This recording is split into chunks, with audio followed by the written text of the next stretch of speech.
Good evening. Hi, welcome to Equine Voices. My name is Ronnie and I'm your host for this evening. And today's guest is a very special guest. I'm really excited to chat with her. Her name's Ginny Jablonski from Arizona, USA, and she's an animal communicator. She's an author and she's an intuitive guidance and healer. I know she didn't like to say the word healer, and I don't always use that word because healing thinks you're going to cure everything, but it's bringing healing energy into your environment. So without further ado, I'm going to bring Ginny in. It's going to be a really interesting conversation. Nothing's off the table, and it's whatever comes up in our conversation.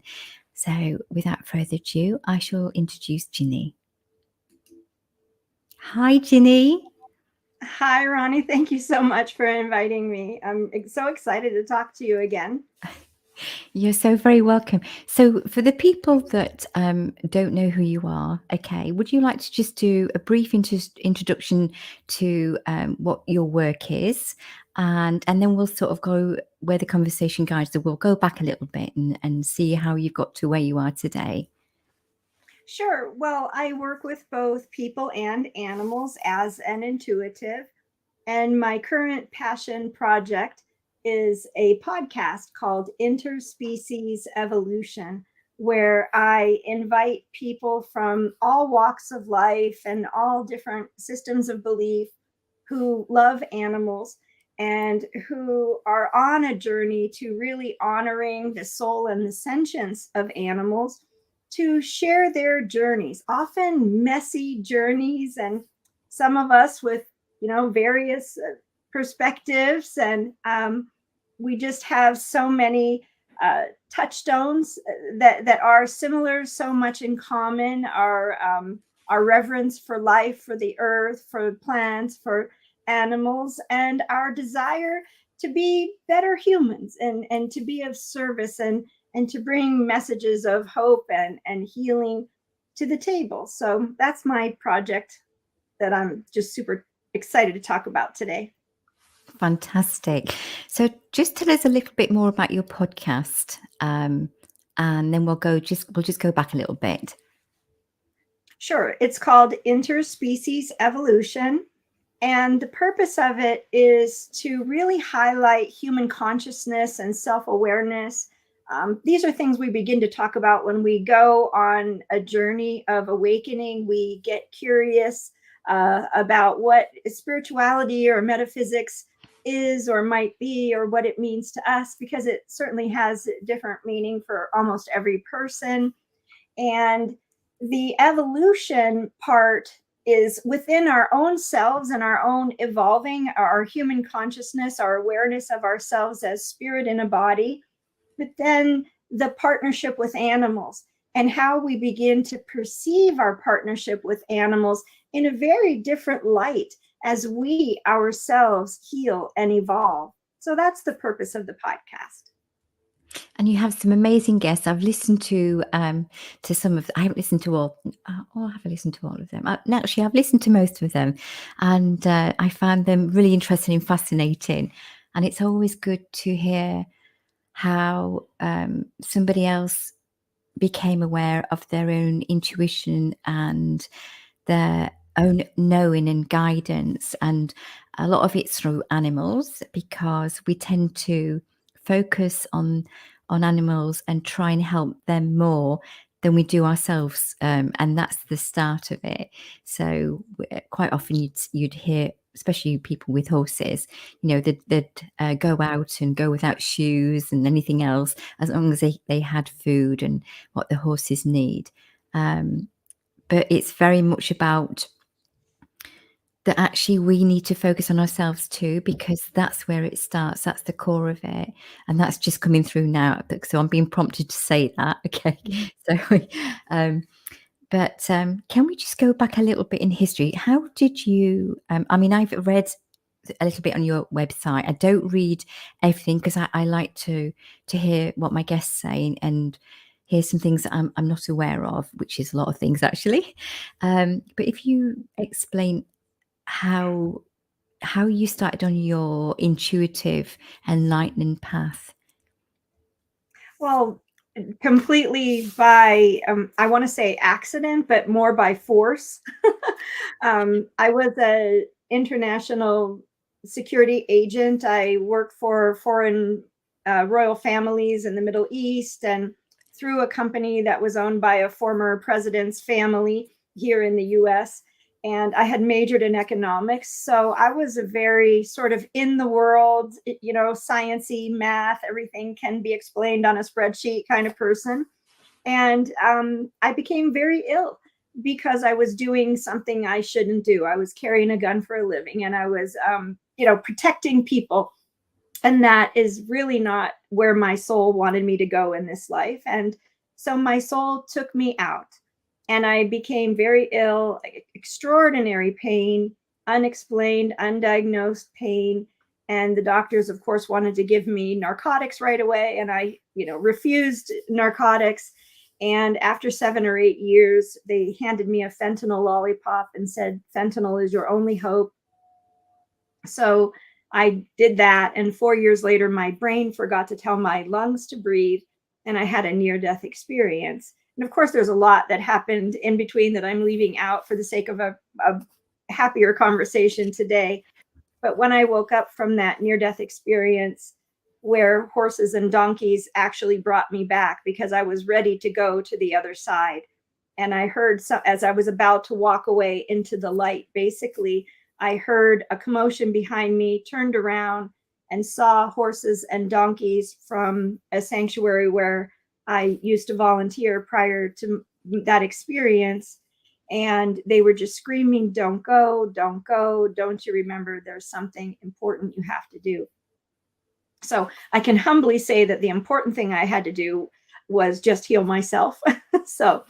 But when I woke up, it was as if I didn't hang up the phone line. I was still connected to what people would call the causal realms or outside of time, to my higher self. So I had guidance that I had disconnected myself from in my life due to trauma, physical and emotional trauma in my childhood and young and even adult life.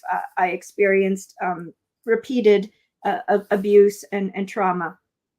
So I had guidance that was extraordinarily wise, but I didn't come back magically healed. I had to go on a journey to heal myself and find out what that meant. I had never heard the word spirituality or chakra or meridian in my life. So it was a very interesting journey. It took me more than a year to get off of the prescription medication.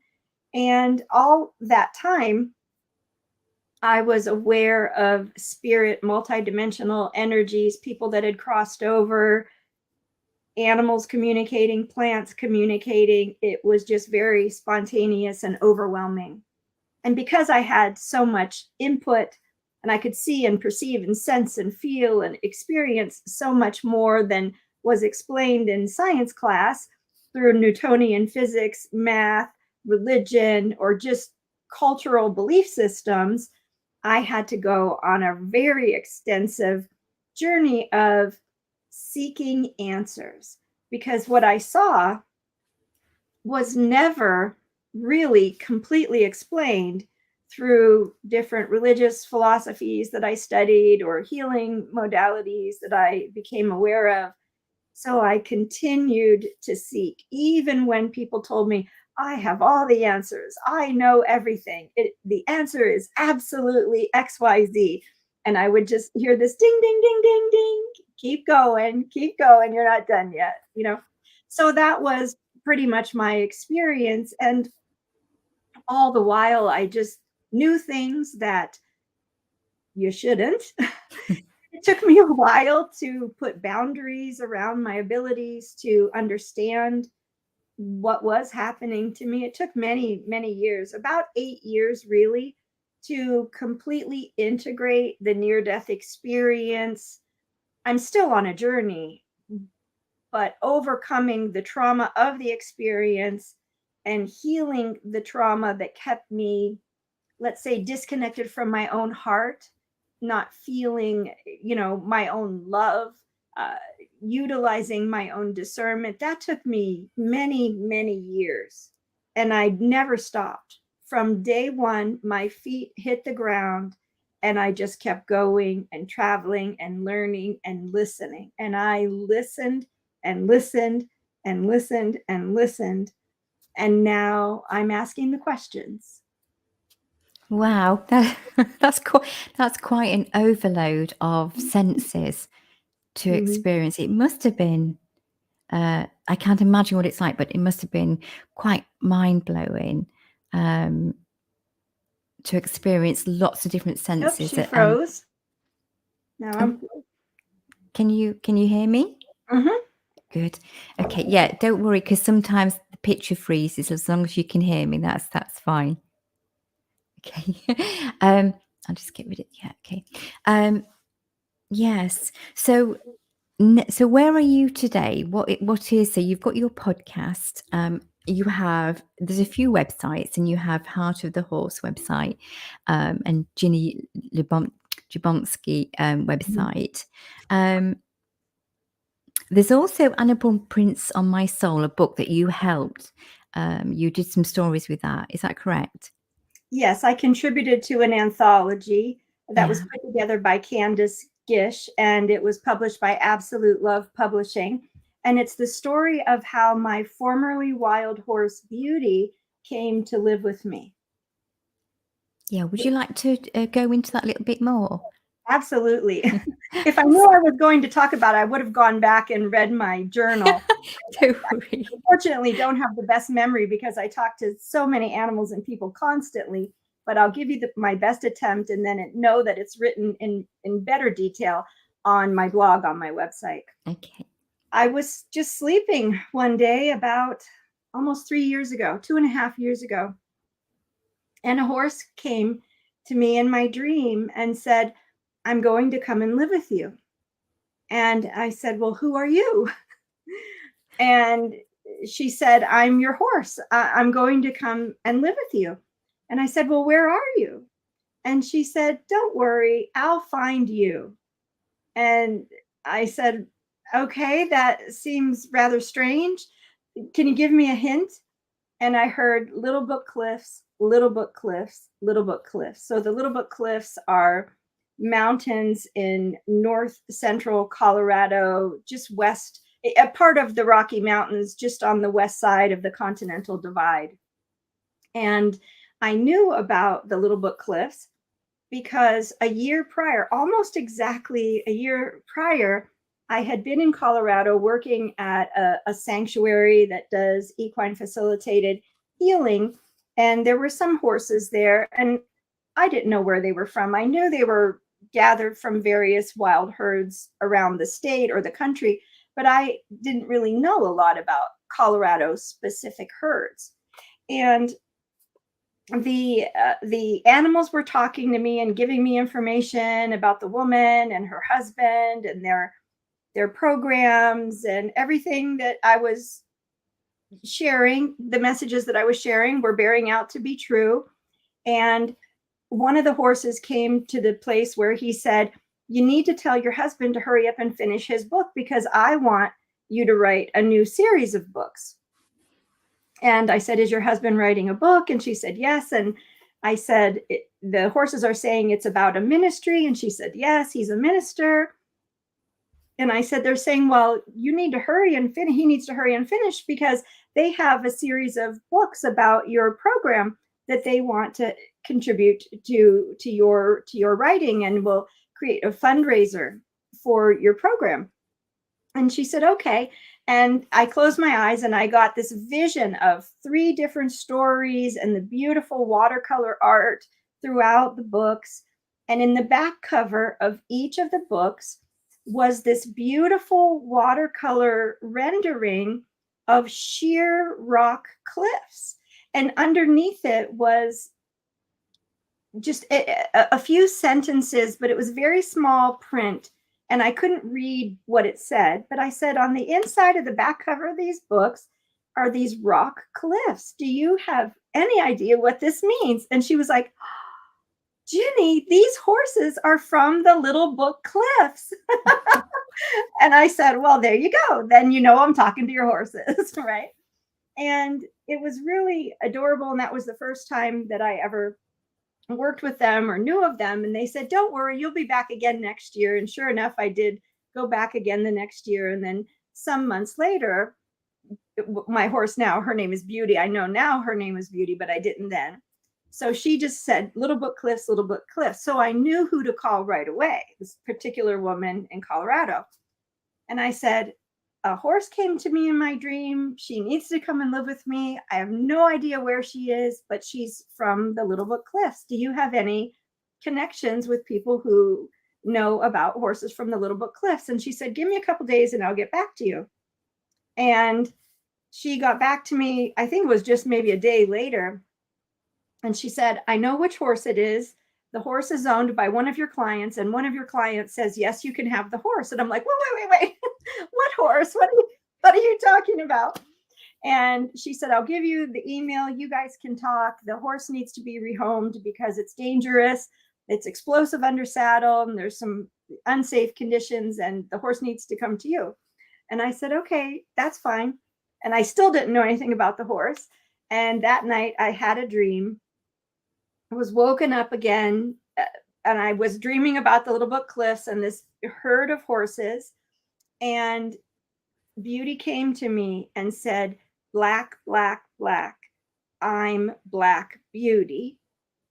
And I woke up in the morning to an email with pictures of a black horse saying that her name was Beauty.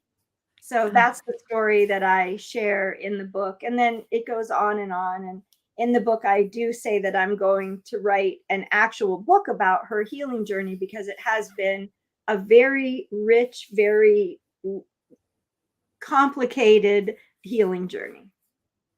Wow, I look forward to hearing about that. Yes, yeah.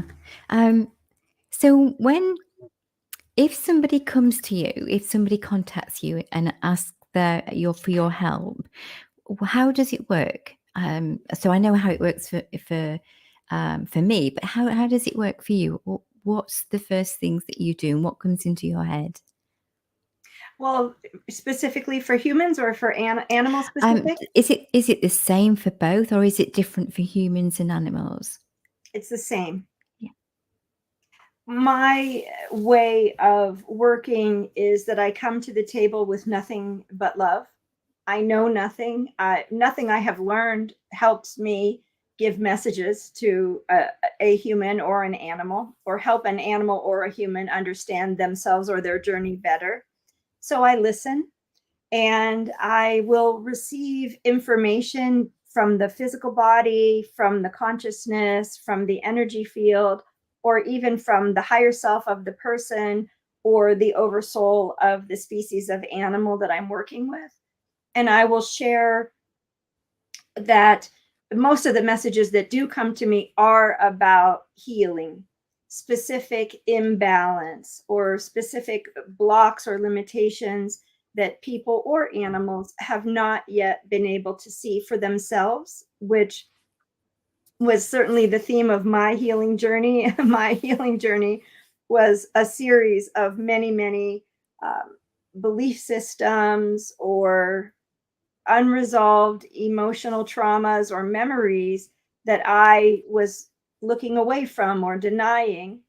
And having had that experience and overcome so much on my own journey, it's very easy for me to help people process these types of messages, because I've experienced almost everything the animals and the horses have experienced in one way or another. So do you find when you've passed on, when you've given a message, that helps the human element to maybe think a slightly different way, or start to do what they need to do for themselves too? It's almost always very revelatory. It will connect dots and help them understand why certain behaviors, habits, life experiences tend to come up over and over and over. Oftentimes, it will help them understand the choices that the soul made in coming here to this life, what the soul intended to experience, and why. That's always extremely helpful.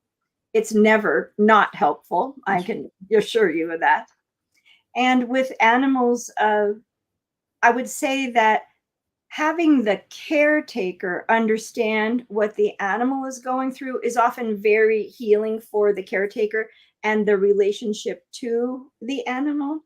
And it is often exceedingly helpful and very liberating for an animal to be heard at a level where their soul choices are being honored and where their misunderstanding of human, let's say, experiences or interactions or judgments of human experiences or interactions are preventing them from moving on. They're getting stuck in their body. They're, just as a human would, sort of perseverating on some unresolved emotional trauma or wound, and where that is either creating illness, imbalance, lameness, 101 other things in the physical body for an animal, or it's just contributing to behavior problems that are being completely misunderstood by most people. And when that is cleared up, it's very freeing, very liberating for both the animal and for the human as well. Oh, that's amazing. I mean, so from my own perspective, my understanding, my learnings come from being self-taught, if that's the right word. So my experience has come from my mare Toots, who we talked about last time we spoke, and she was the one that got me into animal communication. And for a long time, when I first used to go out and just sit in the field with other horses and write whatever come into my head and pass it on to the relevant people, it was very much about just conversation, and there was always something in there for the carer to understand that I'd connected to their horse. So as you, I never asked for anything. I just sit there, and wherever my eyes were drawn, I would write the colour of the horse and whatever came through. And there's some funny stories as well sometimes with those. But as time's gone by, it's changed and it's different. That still happens, but it's not always word form. It's just a feeling. But as I mentioned to you, heart on hand on heart, it's never. I find it's harder with your own horse because your own emotions and your own baggage get in the way. But I do always look to me first. What am I doing? What am I bringing to this? What am I not seeing? But it's a constant struggle, I must say. It's not the easiest. And then on the other scale, I get communications quite often when I'm sat in my car, because for me, that's probably the less busiest head. I'm driving, I'm focusing on one thing, so messages can get through, and it's not for people. It's not just for horses, it's for people. Usually the person pops in, then the horse. If it's just for the person's name sort of pops in, and then I pass on the message. I record quite a few of my messages because they're for people not just in this country, and I pass them on.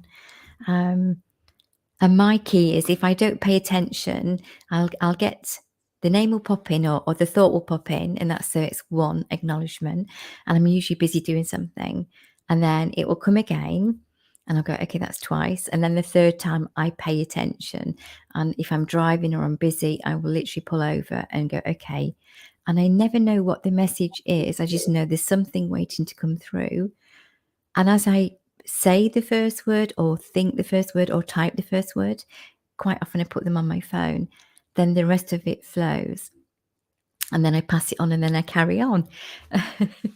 And it never ceases to amaze me how they come and what it means, because I'm intrigued. Sometimes I'm intrigued what comes through, and I'm like, I'm really intrigued about this message. And I always say, just, if it doesn't mean anything, then that's fine. But if it means anything, just let me know that you can acknowledge the message. And so when they do, it's nice, because it's nice that and you're trusting what you're getting, because it's about that trusting that you're following through with what you originally said that you're going to do. Does that make sense? Oh, yes. And I think that one of the keys to this, to any success in this realm, is to be open and to not have an expectation of how the message will come or look or feel, or what paradigm it might be representing, or if it's tied up nice and neat in a little box with a little bow that perfectly aligns with exactly what the human thought the issue was going to be. There have been many times, in fact, almost every day, I say, I have no idea what this means. It sounds even a little odd to me, but I'm going to go ahead and say it because I'm being guided to say it.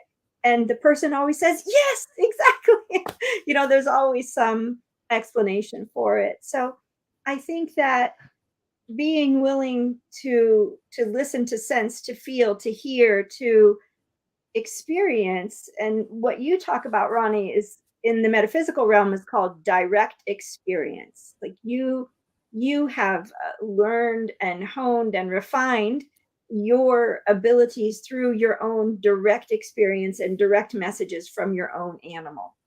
And I will just say, I too struggle with my own animals, because the last thing we want to be in working with our own animals is wrong. So if there's a shred of doubt, then we should always ask someone for help. It's really hard. I don't want to project on anybody that it's a difficult thing to do, but for me, it's difficult to be 100% certain that I know exactly what's going on with my animals. I often ask other animal communicators or intuitives for support and input. It's what helps us to firstly validate the messages and the feelings that we're getting.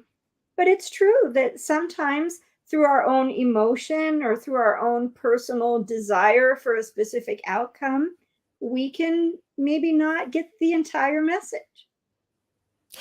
And how frustrating is that?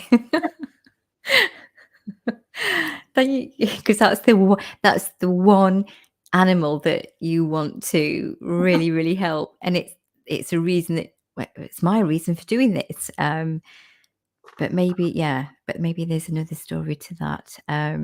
Well, therein lies the resistance to receiving the message, because Yeah, we're not neutral. The only way we can be as accurate as we can be is to be neutral to whatever comes or doesn't come, to have no expectation and to have no judgment. And that's a difficult place to be with your own animals, for sure. It's a difficult place for any human being on earth right now to be. absolutely, because you tend to judge yourself and go down that route sometimes. Yeah. I'm going to share a little story with you. So this happened quite a few years ago, and have you ever heard of a horse called Desert Orchid? You maybe not. He's an English racehorse, and I used to belong to a group of. It was a group of ladies we used to meet, and it's called like a development circle. But we used to just go and meet in the evening, and we used to all take cakes and have coffee and tea and cakes, and that was my favourite bit. And then we'd do a meditation, and I was always one of these that I think, oh, I don't want to do a meditation. I don't, I can't do meditations the traditional way.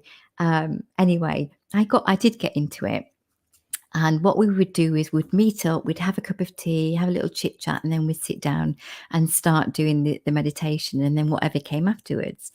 And on this particular evening, I was thinking about that I needed to go off and practice what I want to do, because where I was, it wasn't going to happen there, because the work there wasn't orientated around horses. It was a development group for anything, but it wasn't horses. And I thought, I'm going to have to find my own way and just go out and practice.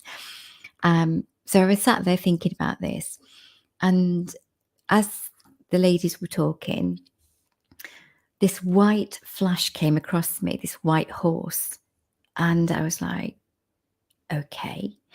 But I didn't realize what it was at that point. And then this word came in, and it was orchid. And I thought, oh, okay, orchid. And we would happen to be doing a flower reading that evening. There was ladies brought flowers, and we were going to do a reading from flowers that each one had picked. So I was thinking, okay, orchid. And then I was drinking my tea, and everybody was chatting. And then it was like desert. I was going, okay, desert. Now, my friends will laugh at me because they say, you are so scatty, you never get anything unless it's right there. And I was going, desert. Maybe they're talking about a flower in the desert. So I carried on drinking my tea, and everybody was chatting still. And then this word came back again. It was orchid, desert, orchid, desert, orchid. And then this white flash came past me again, and it was a white horse. And I was going, oh my God, it's desert orchid. And it was a famous racehorse. And I said, I've just seen a horse and desert orchid. And the tutor, bless her, was saying, no, it's about flowers. It's probably because we're doing flowers this evening. And I was going, no. It was a horse that flashed past me, and the name Desert Orchid, and I know Desert Orchid is white because I happened to have met him once, and he was a smaller racehorse. So we carried on, and we did our meditation, and I was really excited. I thought, no, it was definitely something in there for me. So when I came home, I Googled, and it happened to be the day that we did this was a famous race, and that's when he ran the I don't know if it was the Grand National or a famous race, and he was the winner. So I messaged my tutor. She was a friend, my tutor, and says, look, this is what's come up. And she said, oh, right, okay, you was right then. And for me, that was the universe, or whatever you want to call it, saying, look, what you're thinking about, you're on the right path. I didn't know how it's going to happen, where I was going to go, but I knew what I was thinking was right for me, and it was time to go off on my own. But that story was just so funny, because it does take me a while to get things, and it was just like, hello, I'm here. So I told a few people that story, but then I would think, why would Desert Orchid come and visit me? Out of everybody, why would he come and visit me? But obviously I know now that they can be everywhere. Energy can be everywhere, not just one place.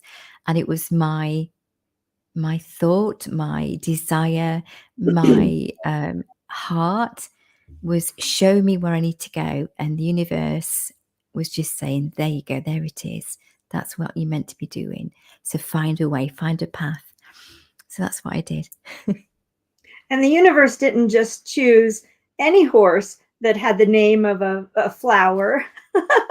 It chose a horse that was winning a national race on that day. Yeah, that was so cool. But it was so funny. It was the way I was, desert, orchid, desert. And then it just finally dropped. I was like, okay, I've got it. It's like, hello, anybody there? Do you have any light stories that you'd like to share, that you're able to share? Well, probably the lightest one is the horses that use foul language, and then you sort of look around the barn and say, is there anybody here that says XYZ a lot? And somebody will be like, me.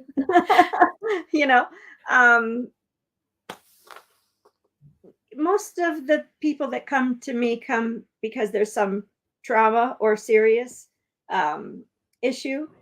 Oftentimes, I mean, this morning, I worked with a horse who, I think it was the very first time I ever heard a horse say to me, this human is a wonderful companion. I couldn't think of a better companion for myself. And he just showed me twinkle in his eye, twinkle in her eye. And I'd have to go grab my notes, but it was really validating and uplifting. But then, of course, there's always, my heart is heavy. I need to release something from my heart. And can you talk to her about her heart too? But I had a funny name something came up maybe 3 years ago. I forget when I was on Vancouver Island in Canada, maybe 2018. And I was talking to a woman, and I said, I keep having a vision of a caldera. Does this mean anything to you? No, no. And it just kept getting bigger and brighter, and caldera, caldera. And I it came into my mind, she doesn't know what a caldera is, right? And so I said, well, the molten lava underneath a volcano. And she goes, oh, yes, I had a horse named Molten Lava. So I think that for those of us who have soul agreements to do this work, to be messengers from animals, we are specifically given very specific information to validate for even skeptics. I mean, I wrote a blog maybe 3 years ago about 3 different stories where I was working with skeptics, and I wish I could pull it from my memory, but I have such a poor memory for these things. But it's on my blog, and I think it's just entitled "Working with Skeptics."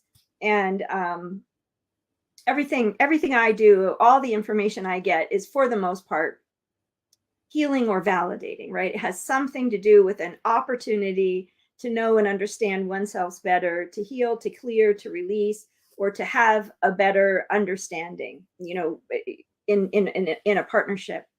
And I wish I could remember 2 of the stories. The only one I remember has to do with trauma, but I was speaking with a man and a woman, and we were sitting around stuck in an airport for hours, and so we were all sharing, what we're all passionate about. And of course, I shared about horses and my journey. And she said, so everything you do is pretty much about trauma? And I said, yeah.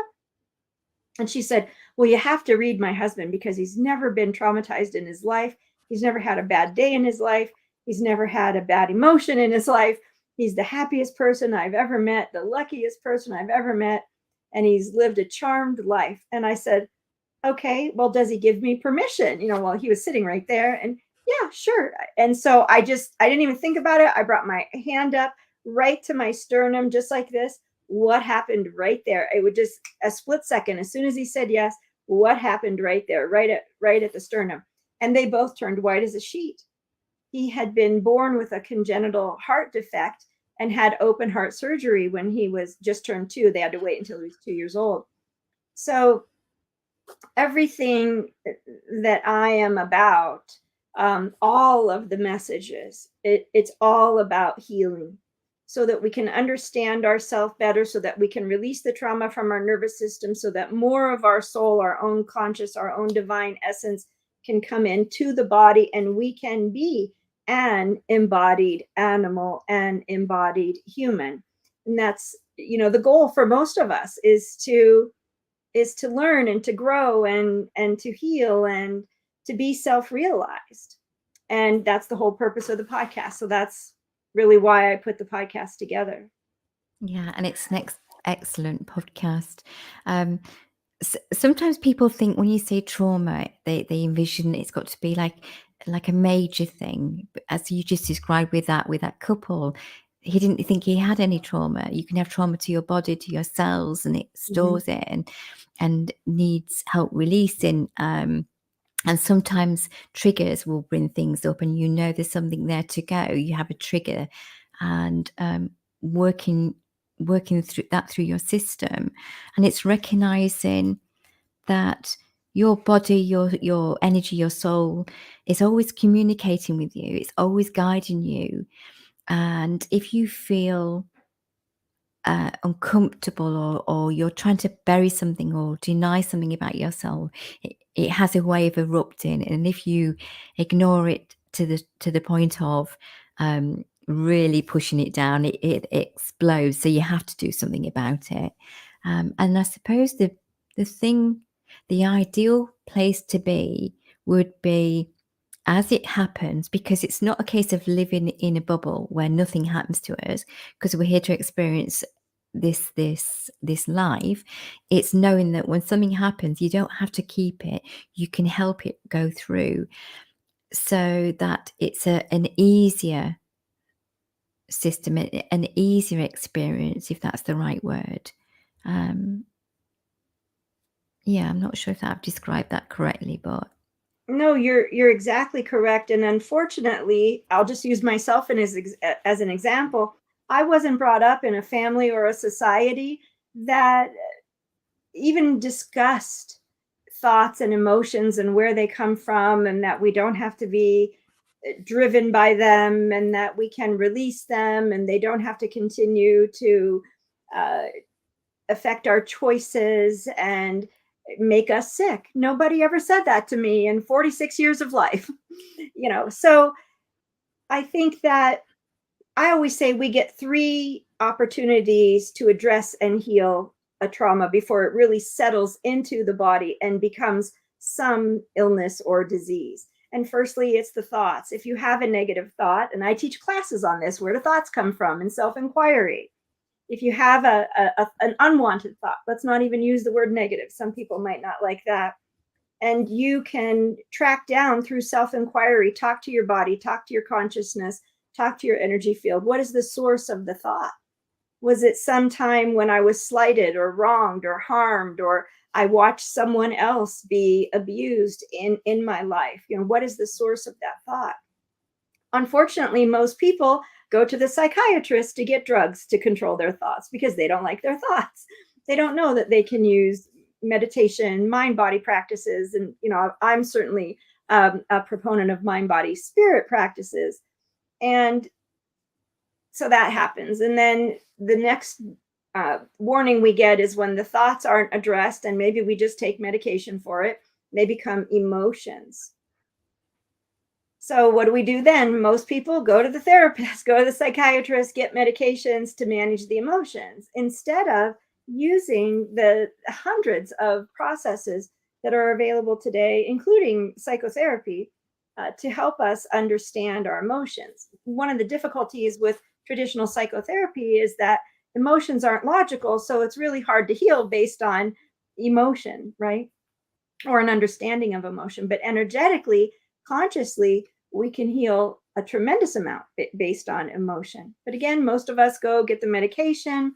So we haven't listened to our thoughts, we haven't listened to our emotions. So now it settles into the physical body and we begin to experience pain. And that was my story. I had ignored all the thoughts, ignored all the emotions, and ignored the pain because I had to be tough in my job. I didn't listen to my body.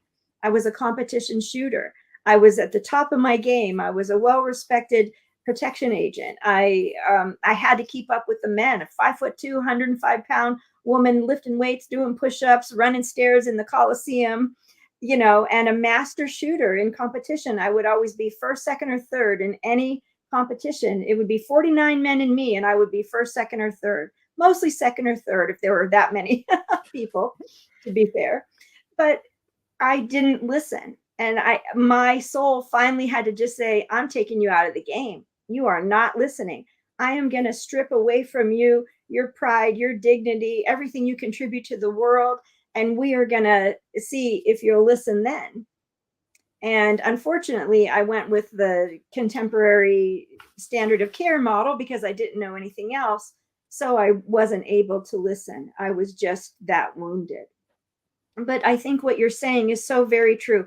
We can, Ronnie, get to a place where something happens, somebody says something, maybe in the past it would have triggered us, maybe it's a tad bit of pain.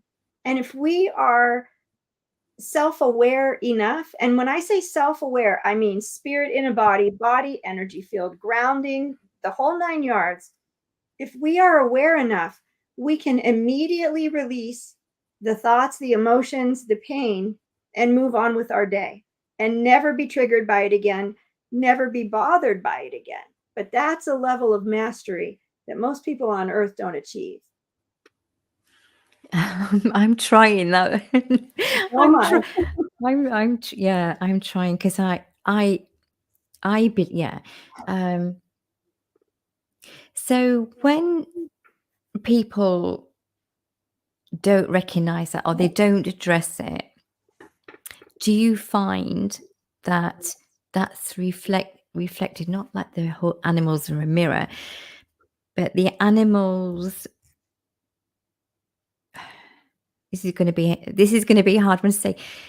They can get sick because we are not addressing things that we need to do. Now, this is my field, but I don't know to what degree. But it's floating around there. So have you any thoughts on that? Well, there is no one answer to that question. There are no absolutes, and there is no way for me to write a manual that says if your animal gets sick, your animal is definitely taking on your pain. There's no way. Every animal and every human and every relationship are completely unique. There are 6 or 7 different ways to answer that question. Number one, specifically with respect to an animal that gets sick, it can be, I'm sorry, it can be the animal's predisposition genetically for an illness, right? That can be healed through an intuitive awareness, working with the animal. Animals can clear and heal their genetic lineage in their sovereign choice if they are educated or reminded that they have that choice. An animal can be sick just like a human can be sick because of environmental factors or a suppressed immune system, or on and on and on. I don't want to open up that can of worms because those are conversations that can be very charged, right? An animal can get sick because, just like humans, it has judged a person or a thing or itself. And I've worked with many animals who have been, and in fact, one of the horses I worked with today was an Arab born from a very well-known Arabian breeding farm. And he proved to be not breeding stock, and it was projected on him that his conformation wasn't good enough and he was substandard, and he was just about to be sent to a kill pen apparently when my client intercepted the animal. So imagine the sense of unworthiness that he held within his own being, because he was told by humans that there was something wrong with him. And I, as a child, was told that there was something wrong with me because I was unwanted. So I can resonate with that. I mean, we can all, I think, I don't know that many people who haven't felt a sense of feeling unwanted or unworthy or something wrong with us, whether it be our physical conformation, right, or our intellect, or our ability to be an artist or sing or dance or ride a horse, whatever that is, right? And so there's that. There's an animal just like a human being, can martyr itself, can sacrifice itself, can take on human emotion. And most of them that do have no idea what to do with it and need help getting rid of it. And that's a huge conversation, Ronnie, that I would love to talk about every day of the week and for the rest of my life. Because something I think we all need to be reminded of is that none of us can heal another being. None of us can do the forgiving that is necessary for another being, can release the judgment of ourselves or others that is contributing. We can carry the emotional pain. We can say, let me share your burdens. Oh, I feel guilty that I've caused you, I bucked you off, and now you have a broken clavicle and a broken rib and a broken leg, and now I feel guilty, right? What the animals need to be reminded most often, and humans as well, who are very empathic, like myself, who martyred themselves, like myself, that we can never actually heal the cause of someone's pain or anguish or wound. We can carry the burden so that we both suffer constantly, but we can never actually heal. That is only done by the person who has the wound. So there's that. Then there's a really complicated conversation about mirror neurons. And animals, dogs and horses, cats, have more mirror neurons than humans. And we know from neuroscience that if you're a child or you're an adult and you witness a shock or a trauma, someone in a car accident, someone being murdered, someone being abused, someone being just vilified, discredited, cut down, cut to the knees, as we would say, our body doesn't know the difference between their trauma and our trauma because our mirror neurons bring it into our system. Now, as an educated, self-aware person, I know that that has an opportunity to happen to me all day long. It's something called secondary trauma in my work. So every day I'm constantly clearing any secondary trauma or anywhere within my nervous system that I have taken on someone else's trauma or projections. And animals do that a lot. When you see animals yawning, a lot of times they're saying, hey, this isn't mine. I'm in your energy field and I'm perceiving your trauma. And if I weren't as self-aware as I am, I would take that on, but I'm not going to. So I'm going to yawn and release it, right? Yawning resets the vagus nerve and the entire nervous system, actually, if you know how to do it. So there are so many reasons. There are souls, there are animals who make a choice to say, you keep getting, like a bacterial infection, or you keep injuring your ankle because you're not addressing some emotional trauma in your life. And I'm going to hurt myself or become ill to show you that. Well, unfortunately, most humans don't even know that that's a thing. There's no there. Like, oh, my animal's sick, I have to take it to the vet. The vet needs to fix it.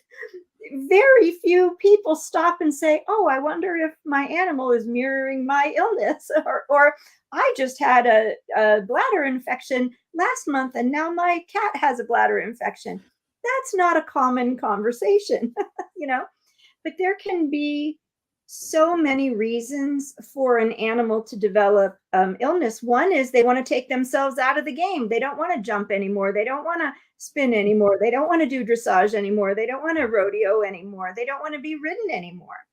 There's so much of that going on too, or they're just not being listened to, or they're in pain somewhere. They have a cracked tooth or a necrotic root or a rib out or ulcers, and people aren't listening. So they're exhibiting behavior that people would say, oh, that's bad behavior, don't put up with that, but they're just trying to tell you they're in pain.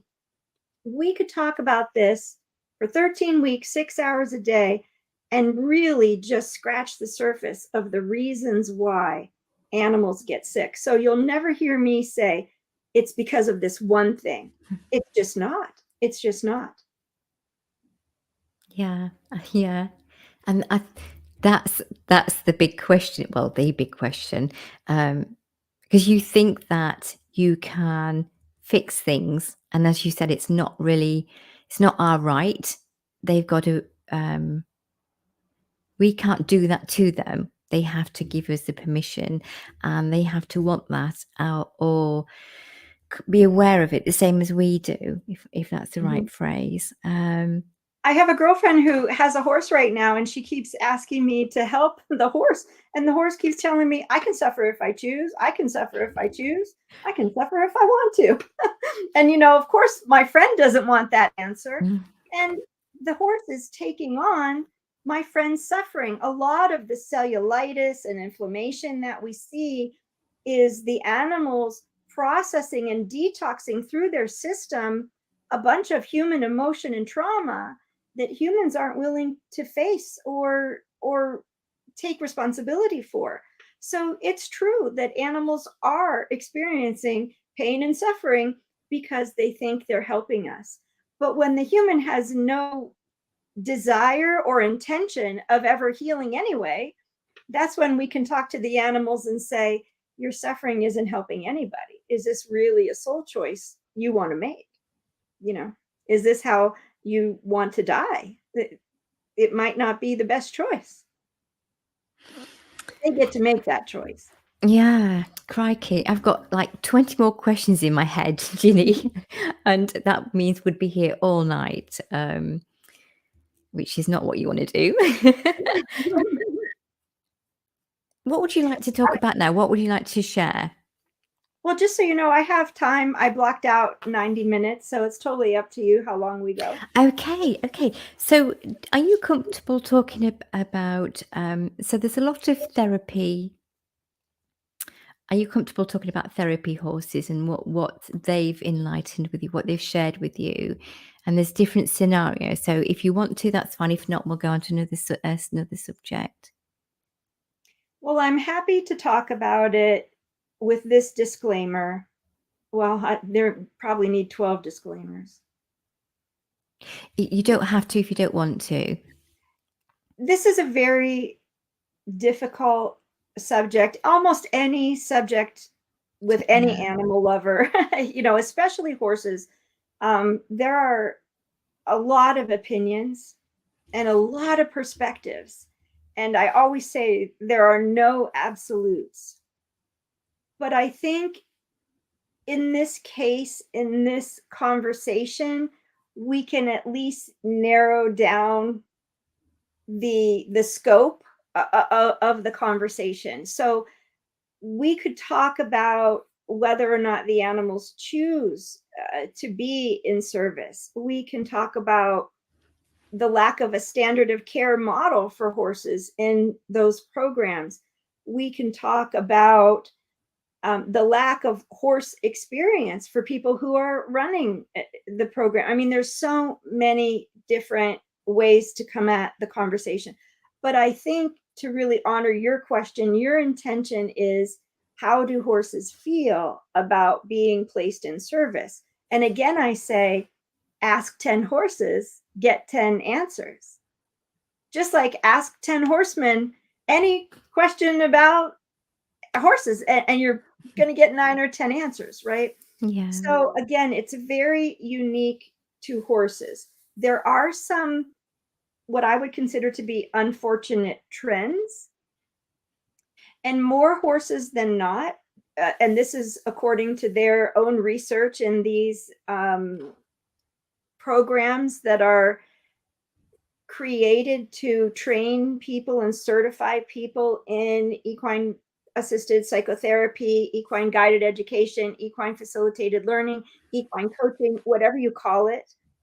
It's putting a horse in service to a human. And firstly, I myself question why we need animals at all to help us. We are the more evolved species. We should be the more evolved species. We should be the more self-aware species.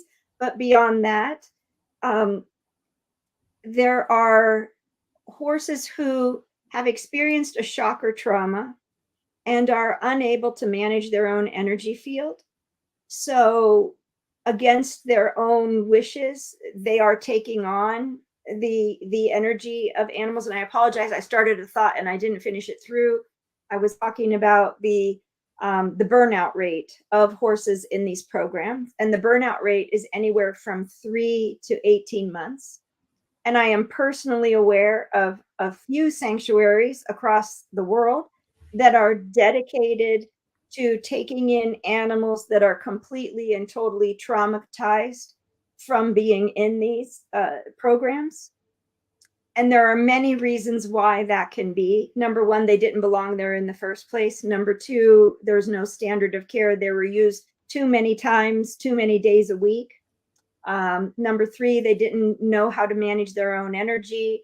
Number four, people weren't listening to them. They had an injury, or they were in pain, or they had their own healing that they needed to do. And the list could just go on and on and on from an esoteric perspective.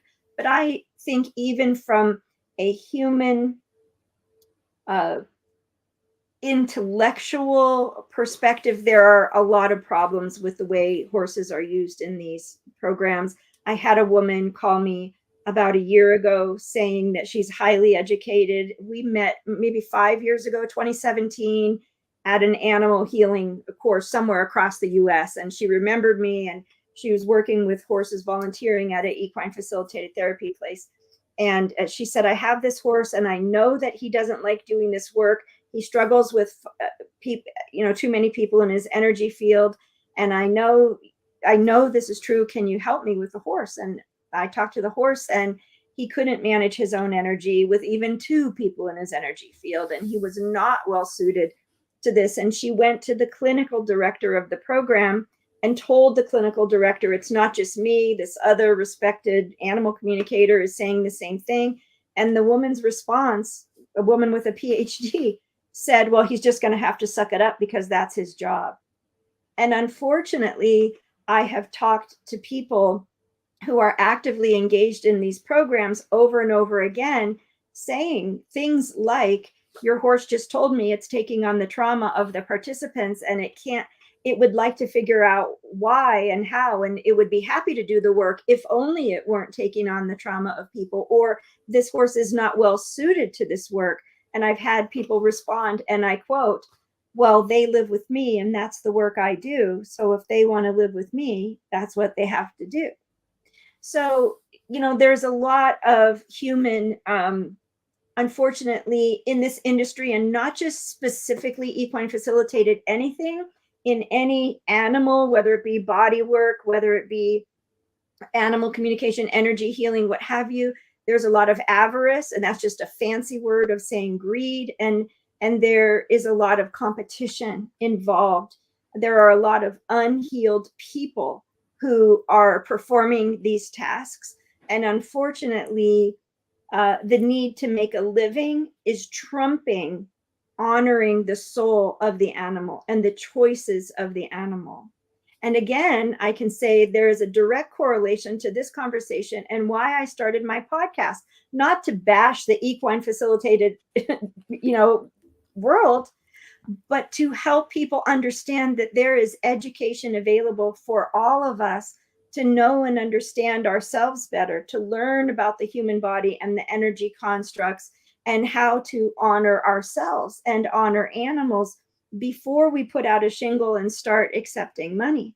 Because if we quit our day job or invest in a farm and horses, then we have to keep marketing and putting programs together, even when it's killing our soul, even when we know it's wrong. And there are a lot of people out there doing it who know it's wrong. And there are many, many people that come to me and say, I had to take my animals out of service. Can you help me? What can I do? I want to do this work. I want to help people, but I don't know how to do it. And I have 5 horses and 4 of them are burned out. And the one that's not burned out never wanted to do it in the first place, so she never went in the arena. So this is a really, really charged subject and a lot of moving parts, and it involves human ego. And when the human ego gets involved, all bets are off. Yeah, thank you. Thank you for sharing that, because that is a touchy subject. And the reason I brought it forward was, as you were talking there, so sometimes I get like a collective message, and it was, so I see it as like a council of horses, but that's just how they present themselves to me.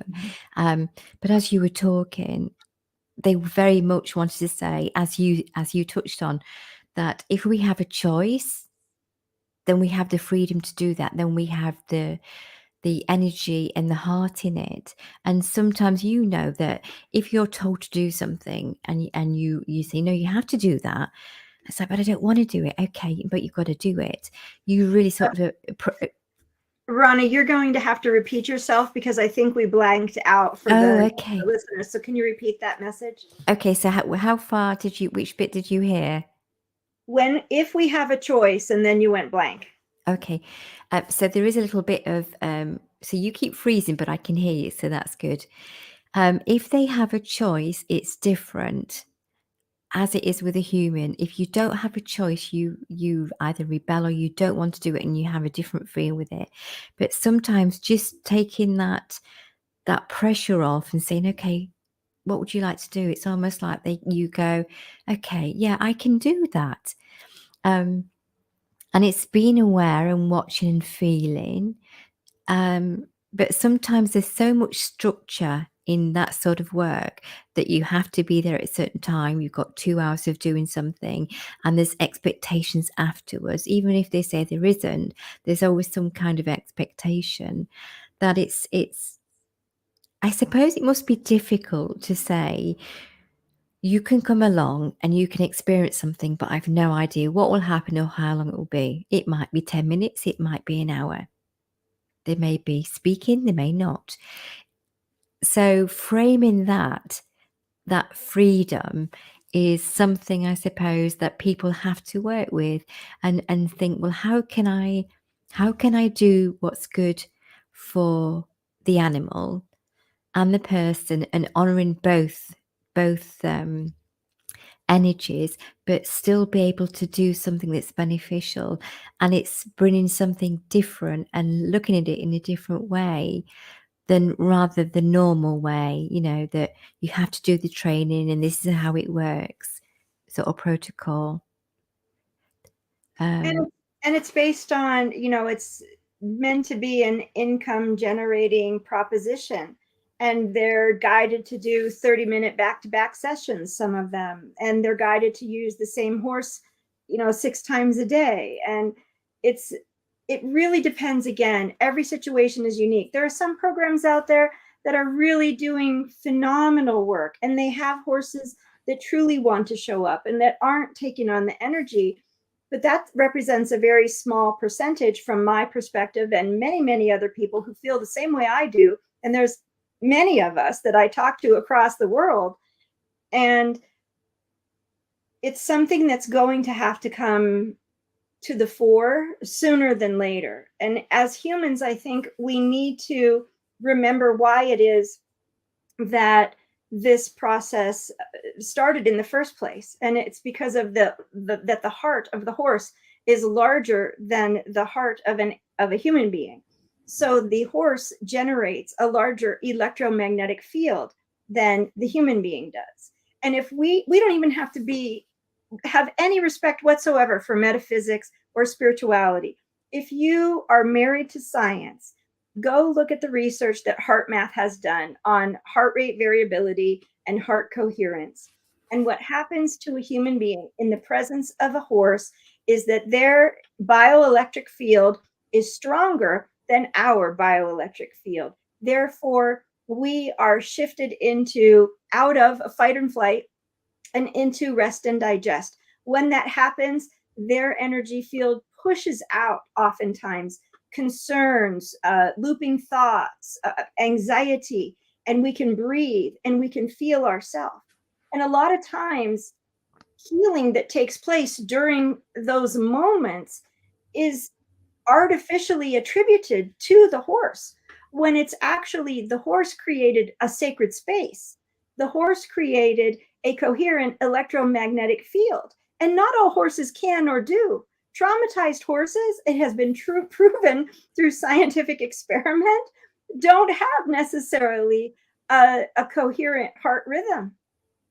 If they've measured the heart rate variability of 4 horses, and 3 horses maintain their coherent heart rhythm when in the presence of a traumatized person, and 1 does not, that horse certainly has trauma.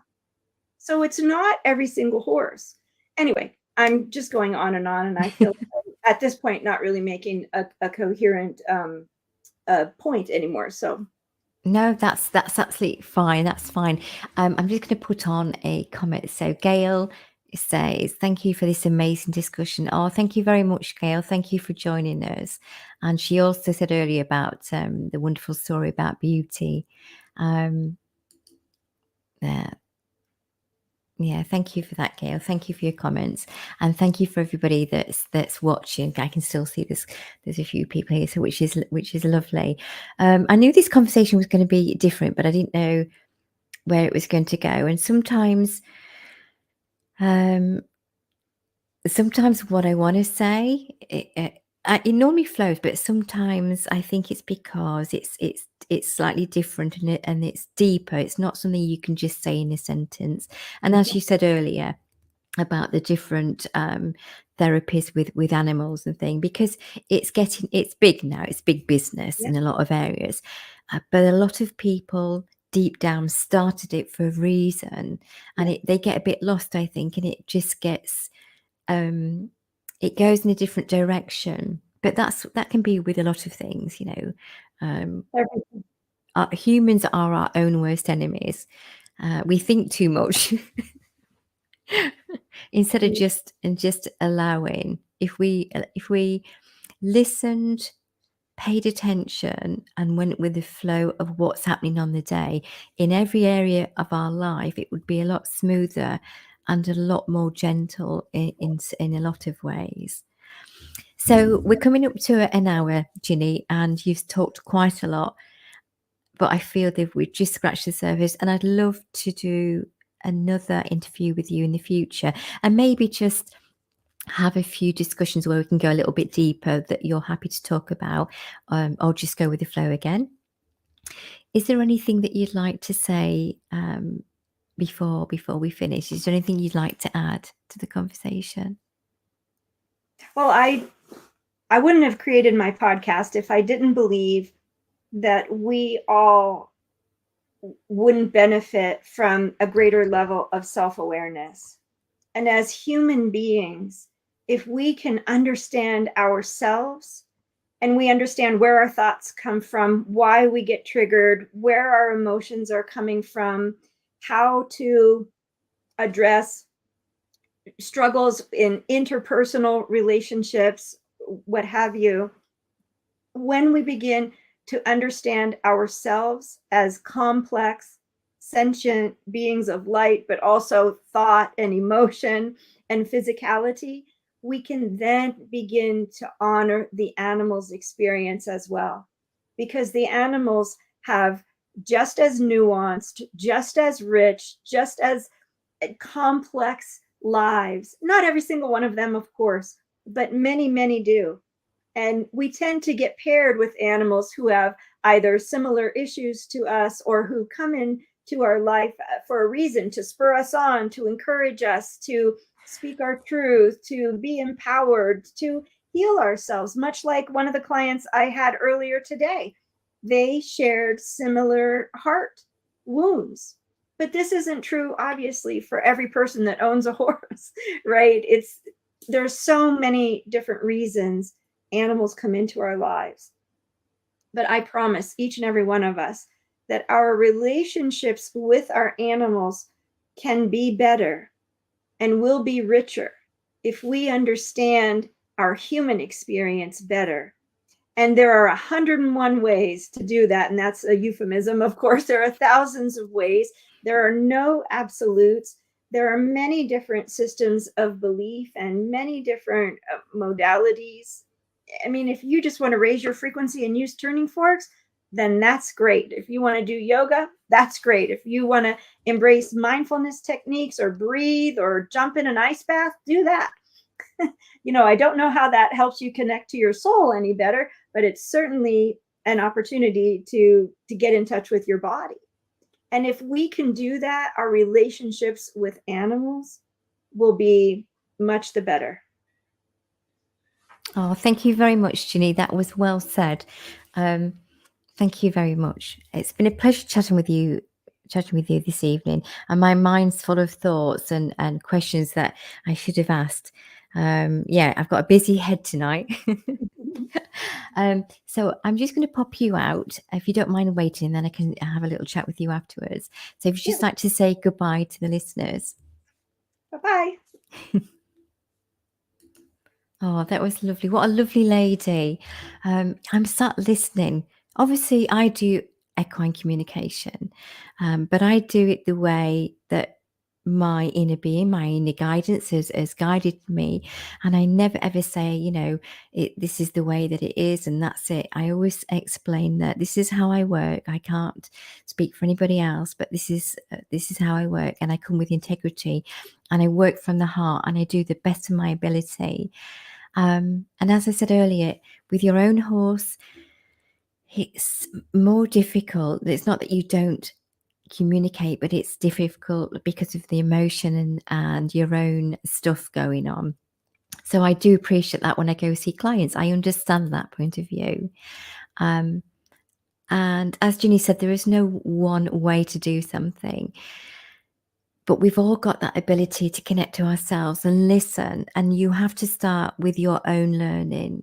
you can read a textbook, you can go on courses, but you've got to know what it is for you. What is my voice saying? What is my truth? What is my, yeah, I know that's real feeling? And that's what you've got to start working with. And it can be the tiniest thing, because once you start to do that, then that's what you're building on, and your animals and the people around you are aware of that, because they feel a slight difference in you. And I don't know why I'm saying that, so maybe somebody's listening to this and looking for a bit of inspiration. We all have the ability. So have an amazing evening. Have a wonderful week. Thank you for stopping on by, and I shall speak to you soon. And for my lovely guest, Ginny, I've got lots more questions, so she'll be back again, definitely. Take care, and bye for now. Thank you.